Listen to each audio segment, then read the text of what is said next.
going to the cross, and everything seems to kind of be hand in hand. And then there's this one character that seems to interrupt the narrative. His name's Barabbas. We don't even know much about him except that he's a murderer, a leader of an insurrection, a rebel. And why he's even mentioned, sometimes I'm not so sure. It's like, what? This is about Jesus going to the cross. So in this moment, Pilate thinks, I hold the destinies of these two men in my hand. I know the Jews have a tradition that on a holy day, I will release one of the prisoners on death row.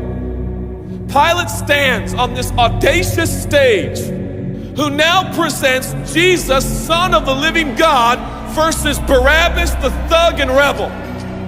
He says, all right, who do you want?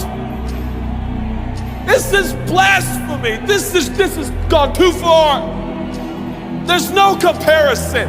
This is a rightful prisoner, a man who should be on death row. He's a rebel against Rome. He leads a rebellion. He murders people. He's a bad man. He's a thug and he's a crook. He deserves the chains and he deserves the crucifixion. Jesus, what has he done but heal, restore, deliver, set free, open blind eyes, open deaf ears, heal the lame and the leper? What has Jesus done? Who do you want?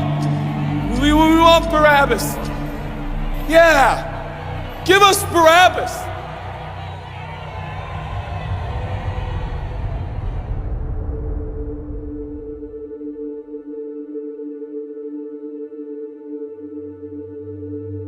People say, give us Barabbas. The Roman soldiers come up and they put the key in and they unlock Barabbas from his chains and shackles. And he walks down the platform, welcomed by all of his thug friends. Yeah, the people love me. Yeah, that's right. I don't even know who this Jesus guy is, but all I know is my people love me. There seems to be no conscience in Barabbas. There's no record of him turning to Jesus and saying, I owe you everything now, for you have set me free. No, I don't see any of that in Barabbas. And God knew that. Jesus stood there, silent, for he knew the will of the Father. He said, it's fine, Father. Let him have Barabbas. For Jesus knew that the Father would have to treat Jesus like Barabbas so he could treat Barabbas like Jesus. Barabbas thought it was the people that set him free. No, no, no, no. It was the love of the Heavenly Father. When I look at the story, I realize who Barabbas really is. That's me. That's you. That's us. And I was reading this the other day, and I felt God speak to me. I love Barabbas. I love him. But God, he's a bad man. I love him. And I wanted him to go free. But didn't you know that he probably would have never acknowledged the free gift? Yeah, but I love Barabbas. For while we were still sinners, Christ died for us. God sent his son for Barabbas, even the one he knew would walk away from Jesus and his free gift and never come back. He loves him. And the nerve, the gall, and the audacity of believers to think, I got saved by grace, but now that I'm in this deep, dark place of bondage, I better work hard to get myself out. What? That's the opposite of the gospel. Are you bound? Are you held under the power of this temptation, this sin? You feel like it's controlling you? What are you gonna do? I'm gonna shake myself free. Stop it! No, you won't. You're no match for the powers of hell, and the urges of sin will not overcome it, and you will never overcome it. You'll just be another statistic. There's no answer within yourself. Your own marriage, your own goodness, your own discipline, your own devotion will not save your marriage and will not save your kids. There's only one, and he's the one that took your place. He's the one that stood silently on the platform with Pilate and said, yes, let him have Barabbas. Take me, How many times have I stood on that platform with Pilate and Jesus, and I'm the Barabbas, and they start to take my chains off, and I say, no, no, I deserve this. I deserve the guilt. I deserve the shame. I deserve the consequence. I deserve it.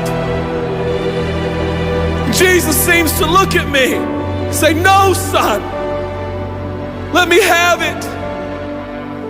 Let me have your sin. Let me have your pain. No, God, I did it to myself. I deserve it. My marriage won't make it. This is what I deserve. I deserve divorce. I deserve poverty. I deserve sickness. I deserve it all. No!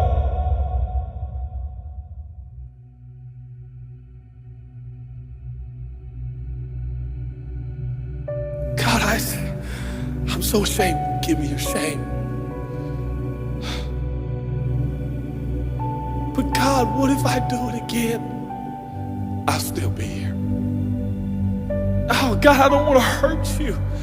I love you. I don't want to do this anymore. Give me your sins, son.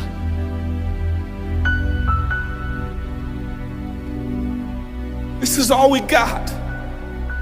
It's all I got. It's all you got. We can play games. We can play church games. We can pretend like some people are better than others and that's why they're blessed, or we can all come to the honest conclusion that it's God. And it's God alone. The greatest challenge is not your discipline, your devotion, your focus. Your greatest challenge is believing the gospel. Could it be that there's a God with a love so scandalous, so wide, so deep, so vast, so high, so expansive, so welcoming, so inclusive? Let me have your sin, son.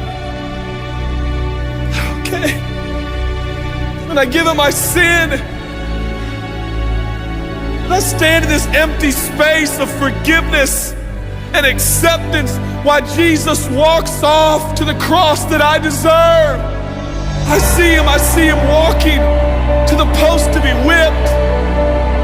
As I stand a free man, all the attention is turned now. And I feel the love of God saying, go son, live your life. I'll pay the price.